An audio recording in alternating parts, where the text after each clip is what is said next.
صدق و عدل و کرم اور ہمت میں، صدق و عدل و کرم اور ہمت میں چار سو شعبے ہیں ان چاروں کے، کیسے آقاؤں کا بندہ ہو رضا، بول بالے میری سرکاروں کی۔ دوستان محترم، آج کی یہ محفل اور اجتماع افضل البشر بعد الانبیاء حضرت سیدنا ابو بکر الصدیق رضی اللہ تعالیٰ عنہ کی یاد میں منعقد ہے۔ اللہ رب العزت کی بارگاہ میں دعا ہے رب ذوالجلال ہم سب کو فیضان سیدنا صدیق اکبر سے مالا مال فرمائے۔ دوستان محترم، آپ کی جتنی توجہ اور آپ کا شوق جتنا گفتگو سننے کی طرف ہوگا، میں اسی قدر آپ کے ساتھ گفتگو کروں گا۔ ایسا نہیں ہوگا کہ آپ بوجھل ہو جائیں اور میں بولتا ہی ہوں۔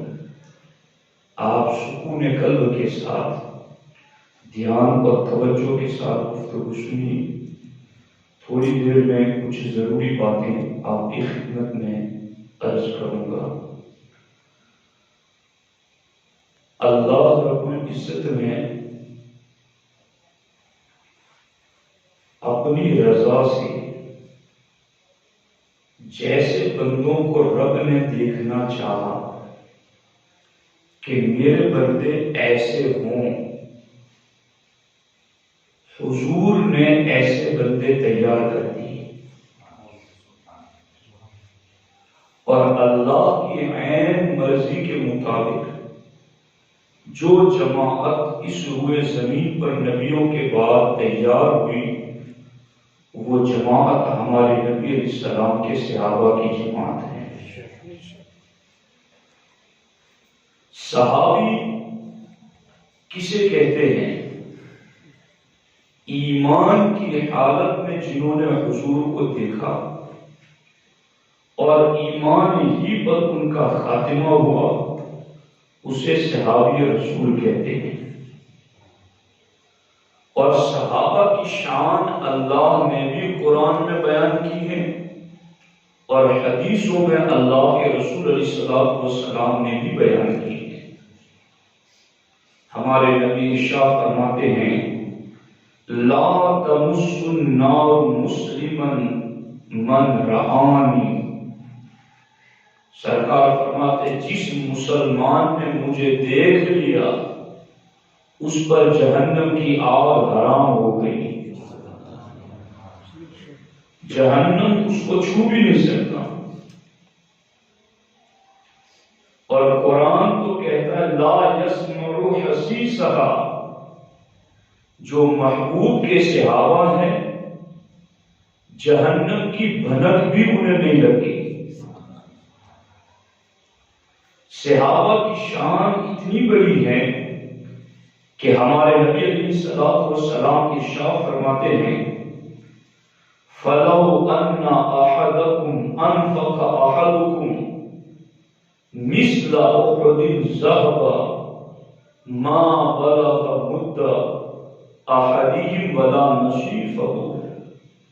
سرکار فرماتے اے قیامت تک آنے والے میرے امتیوں، اگر تم احد پہاڑ کے برابر بھی سونا اللہ کی راہ میں خیرات کر دو، ما بلغ مد احدہم ولا نصیفہ، تو میرے کسی ایک صحابی نے ایک مٹھی یا آدھی مٹھی جو اللہ کی راہ میں خیرات کیا، تم احد پہاڑ سونا خرچ کر کے بھی اس مرتبے کو نہیں پہنچ سکتے۔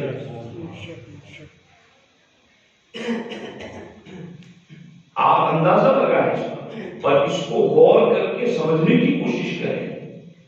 کہاں احد پہاڑ کے برابر سونا جو کئی کلومیٹر میں پھیلا ہوا ہے اور ہزاروں اربوں ٹن کا، جسے ہم تول بھی نہیں سکتے، اور اس کے برابر سونا خرچ کرنے کا ہمیں تصور بھی نہیں، مگر سرکار فرماتے اے بعد والو لو ان احدکم انفق مثل احد ذهبا، کہ میرا کوئی ایک صحابی ایک مٹھی بھر جو گیہوں اور مٹھی بھر کوئی چیز اللہ کی راہ میں خیرات کریں تو تم احد پہاڑ کے برابر بھی سونا اللہ کی راہ میں دے کر کے اس صحابی کے اس مٹھی بھر دیے ہوئے جو کے مرتبے کو نہیں پہنچ سکتے۔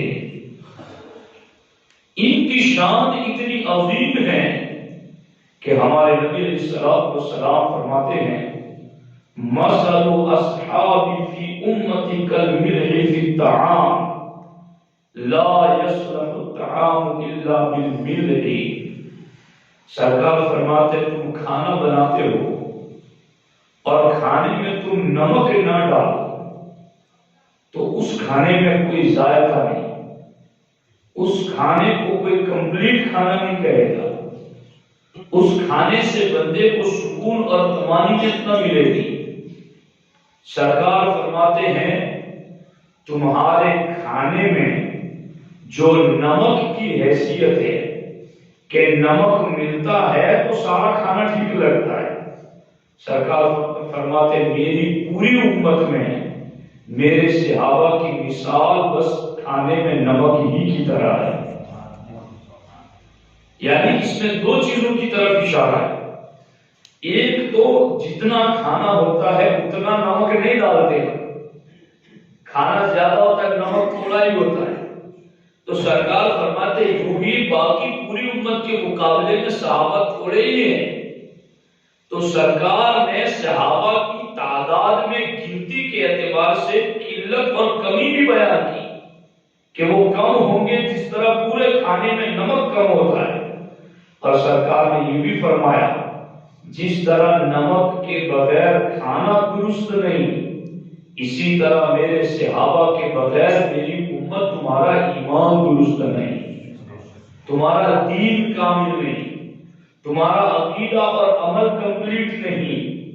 تو صحابہ کو سرکار دو عالم صلی اللہ علیہ وسلم نے کتنا بڑا درجہ دیا ہے، اسی لیے اللہ نے اپنے حبیب پر وحی نازل کی۔ حدیث قدسی ہے، اللہ نے فرمایا یا محمد صلی اللہ علیہ وسلم ان اصحابک عندی بمنزلۃ النجوم فی السماء۔ میں چاہتا تو سیدھی سیدھی اردو باتیں بھی پڑھ دیتا آپ کے سامنے، باتیں تو اتنی ہیں میرے پاس کہ ختم نہ ہو سکی، مگر آپ کو میں اردو بتانے سے پہلے وہ جملے بھی پڑھ کے بتاتا ہوں جو ہمارے نبی کی زبان سے نکلے ہیں، تو کہو سبحان اللہ۔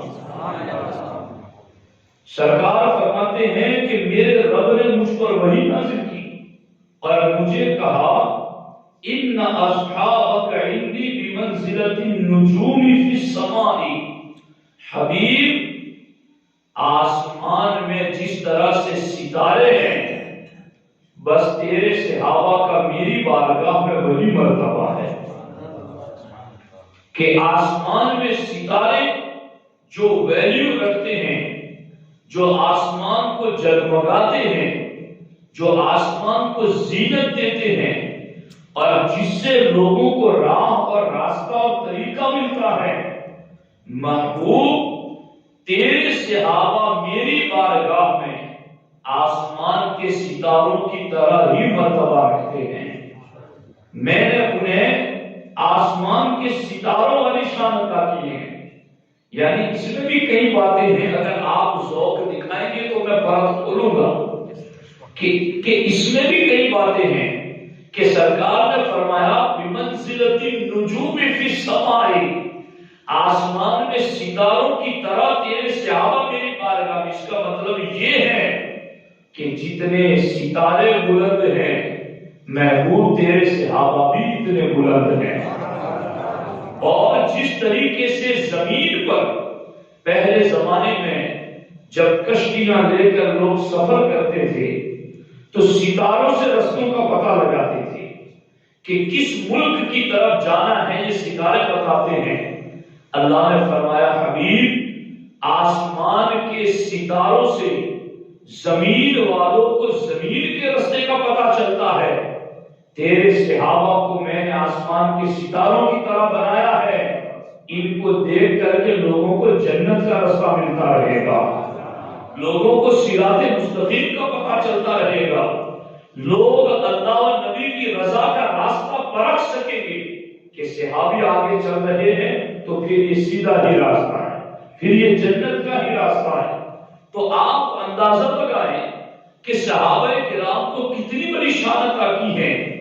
اللہ قرآن میں فرماتا ہے وَكُلٌّ وَعَدَ اللَّهُ الْحُسْنَى، محبوب تیرے سارے ہی صحابہ کو میں نے جنت کا وعدہ کر دیا۔ رضی اللہ عنہ ورضوا عنہ، محبوب تیرے سارے صحابہ سے اللہ راضی ہو گیا۔ اب میں اور آپ پوری زندگی جو کچھ بھی نیکیاں کرتے ہیں اسی لیے تو کرتے ہیں کہ اللہ راضی ہو جائے، مگر ہمیں آخری دم تک یہ پتہ نہیں چلتا کہ ہم سے ہمارا رب راضی ہے یا ناراض ہے۔ ہم نیکی کر کے بھی ڈرتے رہیں، خوف کرتے رہیں کہ یا اللہ کہیں نیکی میں کوئی کمی تو نہیں رہ گئی، کہیں اخلاص میں، کہیں تیری رضا والی نیت میں کوئی کمی تو نہیں رہ گئی۔ مگر وہ صحابہ اخلاص کے کس درجے پر پہنچے ہوئے ہوں گے کہ ان کی زندگی میں رب نے کہہ دیا رضی اللہ عنہ تم سب سے اللہ راضی ہو گیا ہے، تمہیں سے ایک بھی نہیں جس سے اللہ ناراض، تم سب سے اللہ راضی ہو گیا۔ اور یہ وہ جماعت ہیں جن کے بارے میں اللہ فرماتا ہے اولئک کتب فی قلوبہم الایمان، اللہ فرماتا ہے ان صحابہ کے دلوں پر ہم نے ایمان کی مہر لگا دی، ایمان کی مہر لگا دی۔ وَزَيَّنَهُ، اللہ فرماتا ہے ایمان کی مہر بھی لگا دی گئی اور صحابہ کے دلوں میں ایمان کو اللہ فرماتا ہے میں نے سجا دیا ہے، ایمان کو ان کے دلوں میں سجا دیا ہے۔ اب ہر صحابی نبی جنتی ہیں، ہر صحابی نبی نجوم ہدایت ہیں، ہر صحابی نبی نمائندہ صراط مستقیم ہیں، ہر صحابی نبی سرکار اور رب کی رضا کا پتہ دیتا ہے۔ تو ابو بکر صدیق رضی اللہ تعالیٰ عنہ پتہ ہے کتنے بڑے صحابی ہیں؟ حضور کے صحابی 1,20,000 سے زیادہ تعداد میں، اور ان 1,20,000 صحابہ میں سارے ہی مرتبے والے جن کی میں حدیثیں اور آیتیں پڑھ چکا شان میں، سبھی مرتبے والے، سارے ہی جنتی، سارے ہی اللہ اور رسول کی رضا یافتہ، مگر ان 1,20,000 صحابہ میں کسی صحابی کو اللہ نے قرآن میں صحابی نہیں کہا۔ اللہ نے 1,20,000 سے زیادہ صحابہ ہے پورے قرآن کے 30 پاروں میں، جسے حضور کا صحابی کہا وہ صرف ابو بکر صدیق کی ذات ہے۔ اِذْ يَقُولُ لِصَاحِبِهِ، جب میرا حبیب اپنے صحابی سے کہہ رہا تھا، غار ثور والا بات ہے، تو اللہ نے قرآن میں جنہیں صحابی کا خطاب دیا وہ ابو بکر صدیق ہیں۔ اور یاد رکھنا یہ شان بھی 1,20,000 صحابہ میں صحابیت والی صرف ابو بکر کو ملی کہ ابو بکر صدیق رضی اللہ تعالیٰ عنہ کی 4 پشتے صحابی ہیں، ان کے ماں باپ بھی صحابی، وہ خود بھی صحابی، ان کے بچے بھی صحابی، اور ان کے پوتے اور نواسے بھی صحابی رسول۔ یہ آپ کو کوئی کم بات لگ رہی؟ یہ کوئی چھوٹی فضیلت ہے؟ 1,20,000 صحابہ میں یہ شان کہ جس کی 4 پشتے صحابی ہو وہ صرف ابو بکر صدیق کی ذات ہے۔ ابو بکر صدیق رضی اللہ تعالیٰ عنہ کا معاملہ تو اتنا کمال والا ہے کہ حضرت عبداللہ ابن عباس خاندان نبوت کے فرد ہیں، فرماتے ہیں کہ میں نے دیکھا کہ حضور علیہ السلام حضرت مولا علی کے ساتھ کھڑے ہیں، اور اتنے میں ابو بکر صدیق رضی اللہ تعالیٰ عنہ سرکار کی بارگاہ میں حاضر ہوئی۔ تو سرکار دو عالم صلی اللہ علیہ وسلم نے جیسے ہی ابو بکر کو دیکھا سرکار نے آگے بڑھ کر کے انہیں اپنے سینے سے لگا لیا اور سینے سے لگا کر سرکار نے ان کا منہ چوم لیا اور منہ چوم کر کے کہا بھی کس سے؟ مولا علی سے کہا. منہ چوم کر گلے لگا کر کے حضرت مولا علی سے کہا اے ابو الحسن، جو اللہ کی بارگاہ میں میرا مرتبہ ہے میری بارگاہ میں وہی صدیق کا مرتبہ ہے. اللہ کی بارگاہ میں نبیوں میں افضل اور میرے نزدیک میرے سارے صحابہ اور اہل بیت میں ابو بکر صدیق سب سے افضل. اور یہ کہا بھی مولا علی سے اور وہ روایت بھی مولا علی سے ہے. اور میں جہاں تک میں نے کتابیں پڑھی اور مطالعہ کیا، ابو بکر صدیق رضی اللہ تعالیٰ عنہ کے اس امت میں سب سے افضل ہونے والی بات کو اور افضلیت والی حدیثوں کو سب سے زیادہ جنہوں نے ذکر کیا ہے وہ حضرت مولا مرتضیٰ کی ذات ہے. سرکار نے یہ کہا تھا کہ ابو بکر و عمر سیدہ اہل اہل الجنت و شبابها. اے علی، یہ ابو بکر و عمر یہ جنتی ادھیڑ عمروں کے بھی سردار ہیں اور جنتی جوانوں کے بھی سردار ہیں. وہ ابو بکر صدیق رضی اللہ تعالیٰ عنہ جن کی شان کا عالم یہ ہے کہ حضرت ام المومنین عائشہ صدیقہ رضی اللہ تعالیٰ عنہ فرماتی ہیں چاندنی رات تھی، آسمان پر ستارے چمک رہے تھے اور اللہ کے رسول علیہ السلام میری گود میں سر رکھے ہوئے تھے. تو میں نے آقا علیہ السلام سے عرض کیا یا رسول اللہ صلی اللہ علیہ وسلم، کیا آپ کی امت میں کوئی ایسا بھی شخص ہوگا کہ جس کی نیکیاں آسمان کے ستاروں کے برابر ہو؟ کیا آپ کی امت میں کوئی ایسا ہوگا؟ اور یہ صحیح حدیث مشکات میں دیگر ساری کتابوں میں موجود ہے. کوئی قصہ نہیں سنا رہا، میں ساری حدیثیں پڑھ رہا کہ یا رسول اللہ صلی اللہ علیہ وسلم، کیا آپ کی امت میں کوئی ایسا بھی ہے کہ جس کی نیکیاں آسمان کے ستاروں کی تعداد کے برابر ہو؟ تو سرکار دو عالم صلی اللہ علیہ وسلم نے ارشاد فرمایا ہاں، وہ عمر ابن خطاب ہے جن کی نیکیاں آسمان کے ستاروں کے برابر ہیں. تو ام المومنین عائشہ صدیقہ رضی اللہ تعالیٰ عنہ نے عرض کیا فَأَيْنَ حَسَنَاتُ أَبِي بَكْرٍ، یا رسول اللہ صلی اللہ علیہ وسلم اگر عمر کی نیکیاں آسمان کے ستاروں کی تعداد کے برابر ہیں تو پھر ابو بکر صدیق کی نیکیاں کتنی ہیں؟ تو سرکار دو عالم صلی اللہ تعالیٰ علیہ وسلم نے ارشاد فرمایا ابو بکر کی نیکیوں کا اندازہ لگانا ہے تو عائشہ بس یہ بات سمجھ لو عمر کی ساری نیکیاں ابو بکر کی ایک نیکی کے برابر ہے. سبحان اللہ سبحان اللہ. عمر کی ساری نیکیاں ابو بکر کی ایک نیکی کے برابر ہے. اب یہاں میں کچھ باتیں کہنا چاہتا ہوں آپ کو اس حدیث کی شرح میں. حکیم الامت مفتی احمد یار خان نعیمی رحمۃ اللہ تعالیٰ علیہ نے اس حدیث کی شرح کرتے ہوئے ارشاد فرمایا، دھیان سے سنیے. حضرت ماں عائشہ صدیقہ رضی اللہ تعالی عنہا نے سوال کیا کہ حضور، کیا آپ کی امت میں کسی کی نیکیاں آسمان کے ستاروں کی تعداد کے برابر ہے؟ تو ماں عائشہ صدیقہ نے یہ سوال کر کے اپنا عقیدہ بتایا. کیا بتایا؟ کہ چونکہ ستارے صرف پہلے آسمان پر نہیں ساتوں آسمانوں میں اور اپنی اپنی جگہ سے چمکتے ہیں، تو ہر آسمان میں تمام ستاروں کی تعداد کتنی ہے اور زمین کے کس کونے پر کون عبادت کر رہا ہے، رات میں یا دن کے اجالے میں، اور پھر اس کی عبادت اور نیکیاں کس درجے کو پہنچی؟ قیامت تک کے لیے ہر امتی کے ہر عمل اور ہر نیکی کے بارے میں ماں عائشہ صدیقہ نے یہ پوچھ کر کہ کیا آپ کی امت میں کسی کی نیکیاں آسمان کے ستاروں کے تعداد کے برابر ہے؟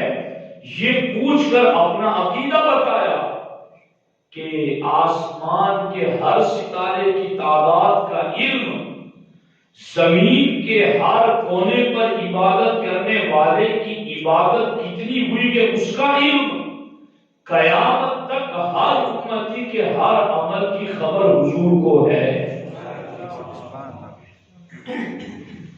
جبھی تو یہ سوال ہو سکتا ہے، ورنہ سوال ہی نہیں بنتا ہے۔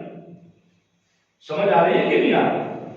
اور پھر حضور علیہ السلام نے آسمان کے تعداد، ستاروں کی تعداد کتنی ہے، اور تمام امت جو قیامت تک کی گئے ان میں سے ہر فرد کی نیکیاں کتنی ہیں، وہ دونوں میں سے کون زیادہ ہے، ستارے زیادہ یا نیکیاں زیادہ، اور پھر دونوں کے برابر کون ہے، یہ وہی تو بتا سکتا ہے جسے آسمان کے ستاروں کی تعداد کا بھی علم ہو اور قیامت تک آنے والی اپنے ہر امتی کے ہر عمل کا بھی علم ہو، یہ وہی تو بتا سکتا ہے۔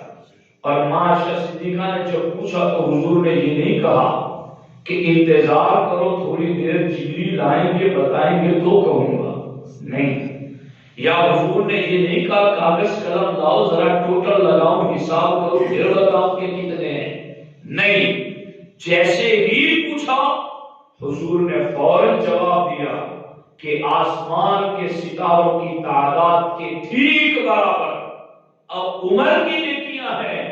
اس سے پتا چلا قیامت تک آنے والے ہر امتی کے ہر عمل کی اور آسمان پر چمکنے والے ستاروں کی تعداد کا علم اللہ نے اپنے محبوب علیہ السلام کو بالیقین عطا فرمایا ہے۔ اب یہ بات آپ نے سن لی، سبحان اللہ بھی کہا اور کہنا بھی چاہیے، مگر اب کوئی بندہ ایسا ہو جو یہ عقیدہ کتاب میں لکھے اور اس پر مناظرے کرے، اس پر بحث کرے، اس کو صحیح ثابت کرنے کی کوشش کرے، کیا لکھا کہ نبی کو دیوار کے پیچھے کی خبر نہیں، کون کس جگہ مرے گا اور کس کی نیکیاں کتنی ہیں یہ نبی کو خبر نہیں ہے، تو مجھے بتاؤ، ایک طرف تو ماں عائشہ صدیقہ کا یہ عقیدہ ہے اور ایک طرف اسلام گزرنے کے 1300 ساڑھے 1300 سال کے بعد کسی نے کتاب میں یہ عقیدہ لکھا، تو ہمیں تو اللہ نے یہ نہیں کہا کہ 1300 سال بعد آنے والے مولوی کے طریقے پر چلنا، ہمیں اللہ نے قرآن میں کہا آمنوا کما آمن الناس، ایمان ویسے لانا جیسے محبوب کے صحابہ ایمان لائے، فَإِنْ آمَنُوا بِمِثْلِ مَا آمَنْتُمْ بِهِ فَقَدِ اهْتَدَوْا، اور اگر تم اس طریقے سے ایمان لائے جیسے محبوب کے صحابہ ایمان لائے فَقَدِ اهْتَدَوْا، اللہ فرماتا ہے میں مہر لگاتا ہوں کہ میں تمہیں ہدایت عطا کر دوں گا۔ تو ماں عائشہ صدیقہ نے پوچھ کر اور حضور نے بھی یہ نہیں کہا عائشہ مجھ سے پوچھنا ہے تو مسئلہ پوچھو، حلال حرام کی بات پوچھو، جائز ناجائز کی بات پوچھو، آسمان کے ستارے کتنے ہیں اس کی مجھے کیا خبر، حضور نے بھی یہ نہیں کہا، بلکہ حضور نے جواب دے کر بتایا میں جس جگہ کا نبی ہوں اس جگہ کی خبر بھی رکھتا ہوں، میں آسمانوں کا نبی ہوں، میں وہاں کی بھی خبر رکھتا ہوں، میں زمین کا نبی ہوں، میں یہاں کی بھی خبر رکھتا ہوں، میں مشرق و مغرب شمال و جنوب کا نبی ہوں، میں وہاں کی بھی خبر رکھتا ہوں، عرش اعظم سے لے کر تحت الثری تک زمین اور کائنات پوری میری رسالت مطلقہ کے تحت ہے، تو پھر اللہ نے اس پوری ریاست کا علم بھی مجھے عطا فرمایا ہے۔ اعلیٰ حضرت اسی لیے فرماتے ہیں سر عرش پر ہے تیری گزر، تیرے فرش پر ہے تیری نظر، ملکوت و ملک میں کوئی شے نہیں وہ جو تجھ میں آیا نہیں. میرے آقا آپ کا گزر تو عرش پر ہے مگر آپ کی نظر فرش پر ہے. اور ملکوت و ملک میں آسمانی دنیا ہو یا زمینی دنیا ہو کائنات میں کوئی چیز ایسی ہے نہیں جو آپ کی نگاہ سے چھپی ہوئی ہو. اور حضرت تو کمال کرتے ہوئے کہہ دیا اور کوئی غیب کیا تم سے رہا ہو بھلا جب نہ خدا ہی چھپا تم پہ کروڑوں دور. سبحان اللہ سبحان اللہ.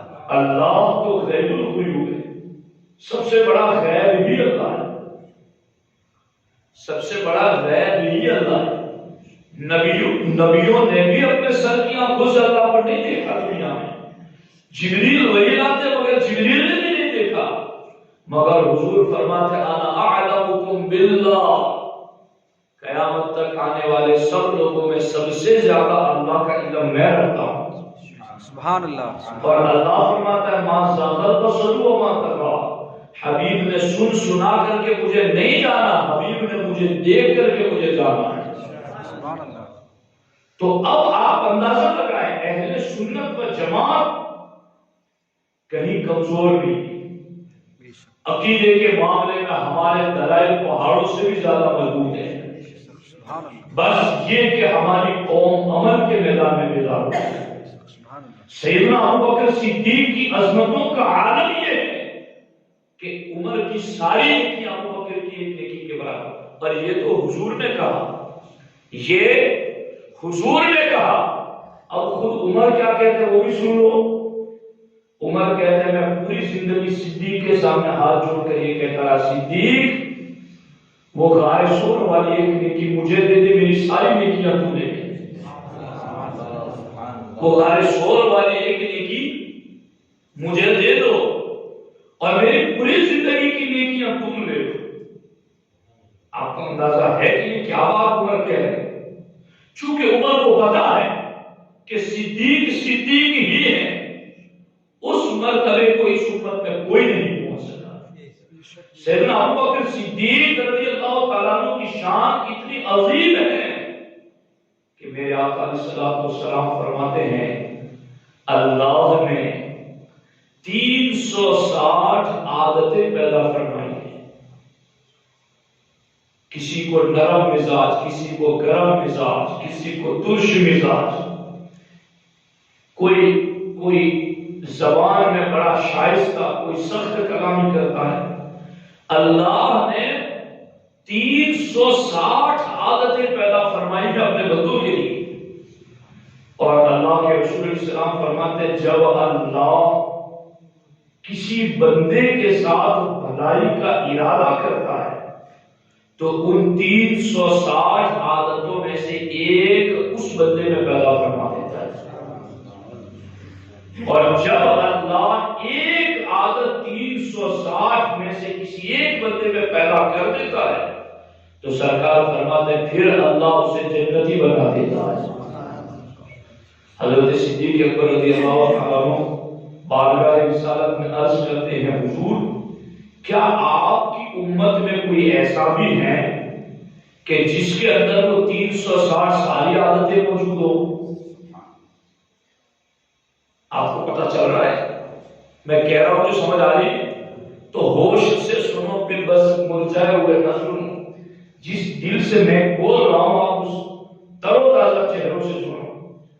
تو ابوبکر صدیق رضی اللہ تعالیٰ عنہ کہتے ہیں حضور وہ 360 عادتیں جن میں کی ایک کسی میں آ جائے تو اللہ اس کو جنتی بنا دیتا ہے. تو وہ 360 کسی ایک بندے میں ہو سکتی ہے حضور؟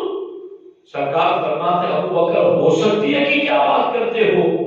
وہ 360 جن میں کی ایک کسی میں آ جائے وہ جنتی ہو جائے اللہ نے وہ ساری کی ساری تمہارے اندر جمع فرما دی ہے. 360 کی 360 ہر ایک تجھ میں جمع کر دی. اور میں کہتا ہوں یہ سال کے 360 دن ہوتے جی تو ہر دن ایک ایک صفت پر بھی کلام ہو تو سال تو یوں ہی ختم ہو جائے زندگی کی شان میں. یہ 360 شانیں بھی بنیادی ہیں, آگے اس کی ہزاروں شاخیں ہیں. وہ مرتبہ اللہ نے صدیق اکبر کو دیا ہے. تو ایک عادت جس میں اللہ داخل کر دیتا ہے اسے جنتی بنا دیتا ہے. تو 360 وہ ساری کی ساری صدیق میں جمع ہے. تو ایک آ جائے تو جنتی بن جائے. تو جس میں 360 آ گئی وہ پھر جنتی ہی نہیں، وہ پوری امت کا سب سے پہلا جنتی ہے. مشکاۃ شریف کی حدیث ہے، سرکار دو عالم صلی اللہ علیہ وسلم نے فرمایا ابو بکر آج میرے پاس جبریل آئے تھے اور جبریل نے میرا ہاتھ پکڑ کر کے مجھے جنت کا دروازہ دکھا دیا کہ یہ جنت کا دروازہ ہے. تو حضرت صدیق اکبر کہتے ہیں حضور کوئی کام ایسا نہیں ہوا ابھی تک کہ آپ جہاں اور میں نہ ہو، تو حضور مجھے بھی تو ساتھ میں لے لیا ہوتا تو میں بھی تو وہ دروازہ دیکھ لیتا حضور جنت والا. تو سرکار نے فرمایا صدیق تو جنت کا دروازہ دیکھنے کی کیا تمنا کرتا ہے، میں تو تجھے اس سے بڑا انعام دیتا ہوں کہ وہ دروازہ میرا انتظار کر رہا ہے، وہ دروازہ تیرے انتظار میں ہے. صدیق میری پوری امت میں سب سے پہلے جو جنت میں داخل ہوگا وہ تم ہو. آپ اندازہ لگائیں. اور پھر ایسے ہی نہیں جائیں گے صدیق اکبر. سرکار نے فرمایا کہ مختلف نیکیاں کرنے والے یعنی جدا جدا نیکیاں کرنے والے ان کو جنت کے جدا جدا دروازوں سے اللہ جنت میں بلائے. چونکہ جنت کے 8 دروازے ہیں. کتنے دروازے جنت کے؟ 8 دروازے. سرکار فرماتے ہیں جو باقی نیکیوں کے ساتھ ساتھ نماز میں زیادہ شوق رکھتا ہو، یعنی باقی نیکیاں تو کرتا ہی کرتا ہے، باقی فرائض و واجبات، مگر نماز کے بارے میں اسے بہت شوق ہے، بہت اہتمام کرتا ہے، پاکیزہ رہتا ہے، انتظار کرتا ہے، اذان سے پہلے مسجد میں آ جاتا ہے، لوگوں کو بھی دعوت دیتا ہے. تو سرکار فرماتے ہیں جو خاص نماز کا اہتمام کرتا ہوگا اللہ اس کو جنت میں باب الصلاۃ سے بلائے گا. نمازیوں والے گیٹ سے تو اندر آ جائے. سرکار فرماتے ہیں جو جہاد میں زیادہ شوق رکھتا ہوگا اسے اللہ باب الجہاد سے جنت میں بلائے گا. جو باقی نیکیوں کے ساتھ روزوں میں زیادہ دلچسپی رکھتا ہوگا اس کو اللہ باب الریان سے بلائے گا. جو زکات میں زیادہ دلچسپی رکھتا ہوگا اس کو باب الزکات سے بلایا جائے گا. صدیق تو پہلے تو جنت میں جانے والے ہیں، سرکار نے کہہ دیا ہے، مگر جنت کے 8 دروازے. سرکار فرماتے ہیں جو جیسا ہوگا اس کو اللہ اس دروازے سے جنت میں داخل کرے گا. صدیق اکبر کہتے ہیں حضور اس سوال کی کوئی ضرورت تو نہیں تھی، چونکہ مقصد جنت میں داخل ہے کسی بھی دروازے سے ہو جائے، مگر حضور میں ایسے ہی پوچھ رہا ہوں کہ کوئی آپ کی امت میں ایسا بھی ہوگا جسے جنت کے ہر گیٹ سے بلایا جائے. سبحان اللہ. جسے باب الصلاۃ بھی کہیں ادھر سے آ جاؤ، باب الزکات بھی کہیں ادھر سے آ جاؤ، باب الریان بھی کہیں ادھر سے آ جاؤ، باب الصدقہ بھی کہیں ادھر سے آ جاؤ، باب الجہاد بھی کہیں ادھر سے آ جاؤ، ہر دروازہ اپنی طرف بلائے. آپ کی امت میں کوئی ایسا بھی ہے؟ تو حضور ارشاد فرماتے ہیں ارجو ان تکون منہم، ابو بکر بالیقین وہ تم ہو جنہیں جنت کا ہر دروازہ اپنی طرف بلائے گا. باب الصلاۃ بھی کہے گا صدیق پہلے ادھر آ جاؤ، باب الزکات بھی کہے گا پہلے صدیق ادھر آ جاؤ، باب الریان بھی کہے گا پہلے صدیق ادھر آ جاؤ. اور یاد رکھنا یہ جو صدیق کی محبت میں آپ تھوڑے کچھ بیٹھے ہوئے ہو تو صدیق یوں ہی اکیلے نہیں جائیں گے ہمیں لیے بغیر. سبحان اللہ. جی جبریل بارگاہ رسالت میں آئے تو سرکار نے کہا حل اتا علی امتی حساب، جبریل یہ بتاؤ میری امت کا حساب کتاب ہوگا؟ تو جبریل نے کہا نہ، ہاں آپ کی امت کا حساب ہوگا، ما خلا ابا بکر، ہاں صدیق اکبر کا حساب نہیں ہوگا، ان کا حساب کتاب نہیں ہوگا. تو جب ان کو کہا جائے گا آپ چلے جاؤ جنت میں، آپ کا حساب نہیں لیا جائے گا، تو جبریل کہتے اس وقت صدیق جائیں گے نہیں، صدیق اللہ کی بارگاہ میں عرض کریں گے یا ربی لا ادخلها الا من يدخل من احبنی فی دار الدنیا او کما قال. صدیق اکبر کہتے ہیں حضرت جبریل کہتے ہیں صدیق اس وقت اللہ کی بارگاہ میں کہے کہ الہ العالمین تو نے مجھے تو بلا حساب جنت دے دی ہے، مگر میں اس وقت تک جنت میں قدم نہیں رکھوں گا جب تک دنیا میں مجھ سے محبت کرنے والے بھی بخش نہ دیے جائیں۔ شفاعت کریں گے صدیق اکبر اپنے محبت کرنے والے۔ اور سرکار نے صحابہ سے کہا اب یہ ایک بندہ ادھر سے آنے والا ہے، دیکھنا وہ کون آ رہا ہے، وہ قیامت کے دن نبیوں کی طرح شفاعت کرے گا۔ نبی جس طرح شفاعت کر کے بڑے بڑے گروہوں کو جنت میں لے جائیں گے، میری امت کا یہ بندہ جو ابھی اس سبق سے آئے گا وہ نبیوں کی طرح شفاعت کرے گا۔ صحابہ کہتے ہیں ہم تو انتظار میں تھے وہ کون آتا ہے، اتنے میں ہم نے آتے ہوئے ابوبکر صدیق کو دیکھا۔ غور فرمائیں، صدیق اکبر کو جنت کے ہر گیٹ سے بلایا جائے، مگر اب سوال یہ ہوتا ہے کہ ہر گیٹ اپنی طرف بلائے بھی تو بندہ چاہے گا تو ایک ہی دو دروازے سے۔ اب مسجد کے 5 دروازے ہیں، 5 دروازوں پر کھڑا رہ کر کوئی پیر صاحب کو بلائے کہ حضرت آپ اس دروازے سے آئیں میری طرف سے، وہ آنا چاہے تو اگرچہ بلا رہے 5 گیٹ سے مگر جائیں گے تو ایک ہی دروازے سے۔ مگر مفتی احمد یار خان نعیمی رحمۃ اللہ تعالیٰ علیہ فرماتے ہیں صدیق کو جنت کے 8 دروازے سے بلایا جائے گا، اور 8 دروازوں میں سے ہر دروازے پر پہلے صدیق داخل ہوں گے۔ کس طرح؟ مفتی احمد یار خان نعیمی علیہ رحمہ فرماتے ہیں باب الصلاۃ، نمازیوں والا جو گیٹ ہوگا، سارے نمازی جو امت میں داخل ہونا چاہیں گے وہ کھڑے ہوں گے، پہلے صدیق اکبر ایک قدم داخل کر کے اس دروازے کا اوپننگ کریں گے، کھولیں گے، پھر نمازیوں کا داخلہ شروع ہو جائے گا، پھر صدیق اکبر باہر جائیں گے، پھر زکات والے دروازے پر زکات دینے والے کھڑے ہیں، صدیق اکبر اس دروازے سے پہلا قدم رکھیں گے اور پھر باہر نکلیں گے، پھر زکات والوں کا داخلہ شروع ہوگا۔ یوں جنت کے 8 گیٹوں پر عمل کی جزا میں سب سے پہلا امت میں جس کا قدم جنت کے گیٹ پر پڑے گا وہ ابوبکر صدیق کی ذات ہے۔ اور میں یہاں پر میرے ذہن میں وہ ساری باتیں صرف اس حدیث پر بھی گفتگو کرنا چاہوں تو 1 گھنٹہ سے زیادہ اس پر گفتگو کر سکتا ہوں کہ یہ روزے والے دروازے سے پہلے صدیق کو کیوں لایا جائے، انہوں نے روزے کیسے رکھے، نماز والے گیٹ سے پہلے صدیق کو کیوں بلایا جا رہا ہے، انہوں نے نمازیں کیسی پڑھی، زکات اور صدقہ والے دروازے سے پہلے صدیق کو کیوں بلایا جا رہا ہے، انہوں نے کیسی زکات دی، کیسا صدقہ دیا ہے، باب الجہاد سے پہلے صدیق کو کیوں بلایا جا رہا ہے، انہوں نے جہاد کیسا کیا ہے۔ خدا کی قسم 8 دروازوں سے پہلے صدیق کو بلایا جائے گا اور ہر دروازے سے پہلے صدیق داخل ہوں گے، تو یہ یوں ہی نہیں کہ بس انہیں یہ شان مل گئی سو مل گئی، ہاں شان تو ملی ہے، مگر ان دروازوں سے صدیق کو سب سے پہلے بلایا اس لیے جا رہا ہے کہ پوری امت میں ان دروازوں سے آنے والا عمل بھی سب سے بڑا صدیق نے ہی کیا ہے، اس لیے انہوں نے دروازے سے پہلے بلایا جا رہا ہے۔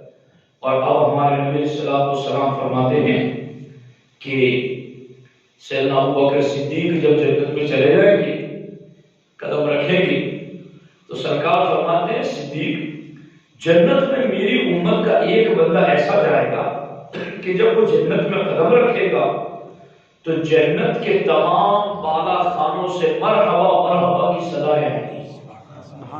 مرحبا کہتے ہیں ویلکم، خوش آمدید، استقبال ہے چاروں بھائی۔ جب کسی کے یہاں شادی ہوتی ہے، کوئی فنکشن ہوتا ہے، تو جو بڑا گیٹ ہوتا ہے وہاں آدمی یا اس کا بیٹا یا اس کے گھر کا کوئی قریبی آدمی آنے والے مہمان کے استقبال میں کھڑا رہے گا، خوش آمدید آپ آئیے، خوش آمدید آپ آئیے، تشریف لائیے، بہت اچھا تشریف لائیں، یوں کہتے نہیں کہتے جی۔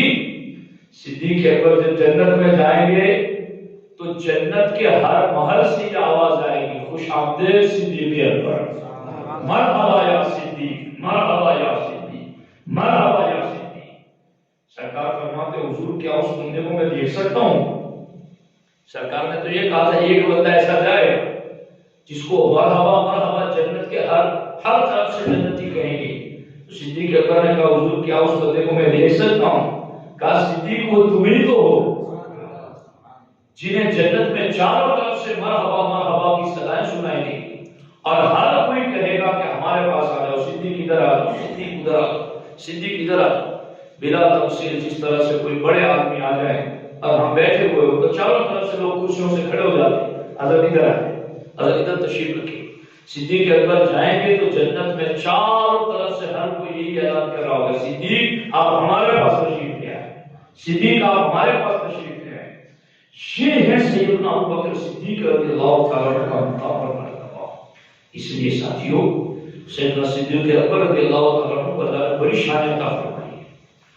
ان کی اتنی بڑی شانیں ہیں، پھر بھی ان کی زندگی کیسے گزری، یہ خاص بات ہے جو میری اور آپ کی اصلاح عمل کے حوالے سے، کہ ان کی زندگی اللہ نے اور اللہ کے رسول نے انہیں حتمی قطعی یقینی جنتی فرمایا کہ یہ جنتی ہے صدیق، مگر اس کے باوجود عمل کیسا؟ اللہ اکبر۔ اس امت میں سب سے پہلے جنہوں نے مسجد بنائی ہے وہ ابوبکر صدیق کی ذات ہے۔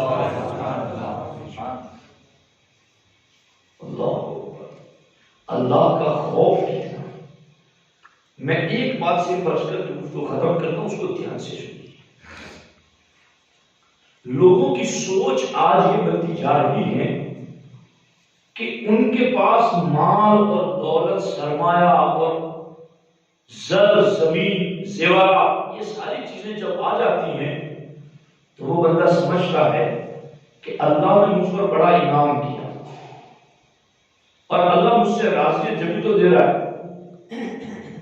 مگر صحابہ کی فکر یہ تھی کہ وہ جب نعمتیں آتی تو ان نعمتوں کے آنے کو اپنے لیے آزمائش اور امتحان تصور کرتے کہ یہ نعمتیں آ گئی، اب ہمارا امتحان ہو رہا ہے، اب ہمیں نعمتوں کا حساب دینا ہے۔ وہ کیا تصور تھا سیدنا صدیق اکبر رضی اللہ تعالیٰ عنہ کا؟ آپ خلیفہ بنے، آپ کو پیاس لگی اور کہا پانی پیاس لگی ہے مجھے، تو آپ کا خادم ایک کٹورے میں شہد اور ایک کٹورے میں پانی لے کر حاضر آئے۔ حضرت آپ ان دونوں میں سے جو چاہیں گے۔ صدیق اکبر رضی اللہ تعالیٰ عنہ یہ دونوں دیکھ کر، آج ہوتا ہے نا کہ ہمارے پاس نعمتیں زیادہ ہو جاتی ہے تو عام طور پر لوگ بے پرواہ ہو جاتے ہیں اور غفلت کا شکار ہو جاتے ہیں، بس ہمارے پاس ہے سب کچھ، اور یہ نہیں سمجھتے کہ ان نعمتوں کی آمد شروع ہوئی ہے تو اب حساب بھی تو لیا جائے گا۔ اب صدیق اکبر رضی اللہ تعالیٰ عنہ نے پیاس بجھانی تھی، مگر شہد اور پانی دو چیزیں آ گئی۔ آپ دو کو دیکھ کر اتنا روئے کہ آپ بے ہوش ہو گئے، اور آپ کے ساتھ والے جو تھے وہ بھی رونے لگے۔ پھر آپ کو ہوش آیا، پھر رونے لگے، پھر ہوش آیا، تو لوگوں نے کہا صدیق کیا بات ہے، پیاس لگی ہے آپ کو، پانی پیے یا شہد پیے، اور یہ کوئی حرام کی کمائی کا تو ہے آپ کے لیے جائز ہے، آپ پیے، آپ کیوں ہو رہے ہیں؟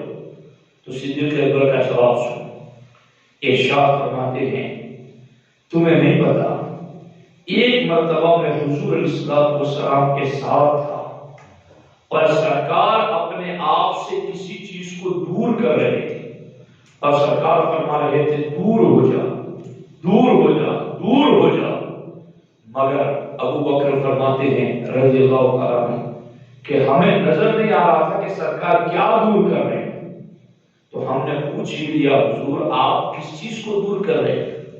تو سرکار دو عالم صلی اللہ علیہ وسلم نے بتایا تھا صدیق یہ دنیا تھی جو بر سور کر کے میری طرف آئی تھی اور مجھے اپنے فتنے میں ڈالنا چاہتی تھی، مگر اللہ کے فضل سے میں اس کے فتنے سے محفوظ رہا، مگر اس دنیا نے جاتے ہوئے یہ کہتے ہوئے گئی ہے کہ آپ تو نبی ہیں سو بچ گئے، مگر آپ کے بعد میں آنے والوں کو میں اپنے فتنوں میں مبتلا کر دوں گی۔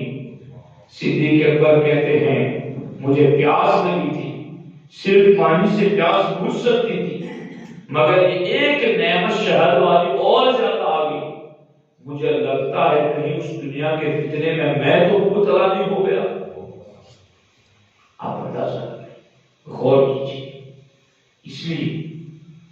مرتبہ حضرت عمر کے دور میں جب کوئی ملک فتح ہوا اور مسجد نبوی میں چمڑوں پر مال غنیمت بچھا دیا گیا تو مال وہاں سے آیا تھا، تو حضرت عمر ایک سونے کی زنجیر تھی، سونے کی بنی، مگر حضرت عمر اس کو اپنا ہاتھ نہیں لگایا، اس کو اپنی چھڑی سے اچک رہے تھے، مگر وہ بار بار سرک جاتی تھی، وہ اچکنا چاہتے تھے، بار بار سرک جاتی تھی اور حضرت عمر رو رہے تھے۔ تو حضرت عبد الرحمن ابن عوف رضی اللہ تعالیٰ عنہ کا عمر آج تو خوشی کا دن ہے، قیصر و کسریٰ کے خزانے مدینے کی گلیوں میں آتے اور تم رو رہے ہو، کہا میں کیوں نہ رو، میرے ان کانوں نے حضور کا فرمان سنا ہے کہ جب میری امت غریب ہوگی، تنگ دستی میں ہوگی تو مجھے ان کے ایمان پر کوئی خطرہ نہیں، مگر جب ان کے پاس دنیا کا مال آ جائے گا تو مجھے خوف ہے کہ کہیں اس دنیا کے مال کی وجہ سے وہ الٹے قدم دین سے واپس نہ پھر جائیں۔ یہ حضرت عمر نے لوگوں کو سنا ہے۔ اب آج جتنا مالدار ہوتا ہے اتنا ہی تو سلے کلی ہوتا ہے، جی سب کو ساتھ میں لے کے چلنا ہے، مولانا ایسی بات نہ کرو، ہماری برادری میں جھگڑا ہوتا ہے، ہمارے تو ہم تو ساتھ میں رہنا چاہتے ہیں اور ہمیں سب دیکھنا پڑتا ہے مولانا۔ تو اب یہ دنیا ہی تو ہے جو لوگوں کو الٹے قدم دین سے پھرا رہی ہے، اور یہی تو صدیق اکبر کہہ رہے تھے، یہی تو عمر کہہ رہے تھے، یہی تو سرکار نے یہ سکھایا، اور یہ تو آپ بھی جانتے ہیں کہ جب آپ اور ہمارے باپ دادا غریب تھے مگر پکے تھے دین کے بارے میں، وہ کچھ بھی برداشت نہیں کرتے تھے دین کے بارے میں، مگر آج مال بہت آ گیا، اب آپ کو سب کے چہرے دیکھنے ہیں کہ کون ناراض نہ ہو جائے، کوئی ناراض نہ ہو جائے، اللہ رسول چاہے جتنے ناراض ہوتے ہیں۔ تو یہی تو سیدنا صدیق اکبر رضی اللہ تعالیٰ نے بتایا کہ حضور علیہ السلام نے ہمیں کہا تھا کہ یہ دنیا کہیں اس دنیا میں بہت والے میں مبتلا نہ ہو جائے، اور آج لوگ بڑی تعداد میں مبتلا ہو چکے ہیں کہ انہیں اپنی کاروباری پارٹنرشپ کا خیال ہے، ان کو اپنے دکان اور دھندوں کا خیال ہے، ان کو اپنی تجارت کا خیال ہے، اور اس دنیا کے پیچھے وہ دین کو، دنیا کو آگے رکھتے، دین کو پیچھے رکھتے۔ مولانا بس ہم نماز پڑھ دینا، بس یہ بات ہے، بس دین عقیدے کی بات ہمارے سامنے مت کرو، بس ہم نماز جانتے ہیں۔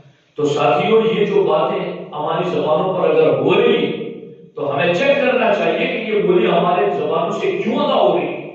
حضرت عمر کہتے ہیں کہ حضور نے ہمیں کہا کہ تم غریب اور تنگ دست ہوگے تو مجھے تمہارے ایمان کا خطرہ نہیں ہے، مجھے یقین ہے کہ تم غریبی میں ایمان پر رہو گے، مگر مجھے خطرہ ہے کہ دنیا آ جائے گی تو کہیں تم بے ایمان نہ ہو جاؤ۔ اور آج یہ حالت ہے، اس لیے یاد رکھو سیدنا صدیق اکبر کا دن آپ منا رہے، آپ خوش قسمت ہیں، اور اللہ اس دن کے منانے کے صدقے ہماری بخشش فرمائے، مگر ہمیں صحابہ کی فکر بھی سمجھنی ہے، ان کی فکر پر بھی عمل کرنا ہے۔ اس لیے نعمتیں اگر اللہ دیتا ہے تو اس کا شکر ادا کریں، اور ایمان میں کبھی بھی سودا نہ کریں، عقیدے میں بھی کبھی بھی جھول اور کبھی کبھی نہ آنے دیں، اس لیے کہ جو محل میں رہے گا زندگی اس کی بھی کٹ ہی جانی ہے، اور جو جھوپڑی میں رہے گا زندگی اس کی بھی کٹ جانی ہے، بالآخر ٹھکانہ تو دونوں کا ایک ہی جیسا قبر ہے، اور وہاں ہمیں اپنا حساب دینا ہے، آپ کو اپنا حساب دینا ہے۔ اس لیے دنیا آتی ہے جاتی ہے، کل نہیں تھی آج آ گئی، آج ہے کل نہیں رہے گی، مگر ایمان کے بارے میں ایسا نہ کرو کہ آج نہیں رکھتے کل رکھ لیں گے، پرسوں رکھ لیں گے، آج تھوڑا کمزور ہے تو کل مضبوط کر لیں گے، نہیں، موت کا کوئی پتہ نہیں۔ ایمان ہر گھڑی مضبوط رکھو، اللہ اور رسول صحابہ اہل بیت کے بارے میں اپنا عقیدہ مضبوط رکھو، اور ان کی فکر کے مطابق اللہ نے نعمتیں دی ہیں تو ان نعمتوں کا شکر ادا کرو، اور شکر صرف یہی نہیں ہے کہ بس الحمدللہ کہہ لو یہ شکر ہو گیا۔ امام غزالی فرماتے ہیں ہر چیز کا شکر جدا ہے، مال ہے تو اللہ نے جو حق اس میں مقرر کیا ہے وہ نکالنا اس کا شکر ہے، وقت دیا ہے اللہ نے، زندگی صحت دی ہے، پھر مسجد میں آنا اس کا شکر ہے، اللہ نے آنکھیں دی ہے، قرآن پڑھنا یہ اس کا شکر ہے۔ تو زندگی میں جتنی بھی اللہ نے نعمتیں دی ہیں ان نعمتوں کا شکر بھی اسی اعتبار سے پیدا کرنا ہے۔ یوں اگر ہماری زندگی گزرے گی تو پھر آپ سمجھیں کہ انشاءاللہ الرحمن ہمیں سیدنا صدیق اکبر کا ایسا فیضان دنیا میں ملے گا کہ قیامت کے دن بھی اللہ ان کی شفاعت سے ہمیں جنت عطا فرمائے گا۔ اللہ رب العزت اس محفل کو اپنی بارگاہ میں قبول فرمائے، اور جن لوگوں نے محفل کو سجانے میں جس طریقے سے حصہ لیا اور آپ تمام حاضرین، اللہ آپ سب کو دونوں جہان میں بہتر بھلائی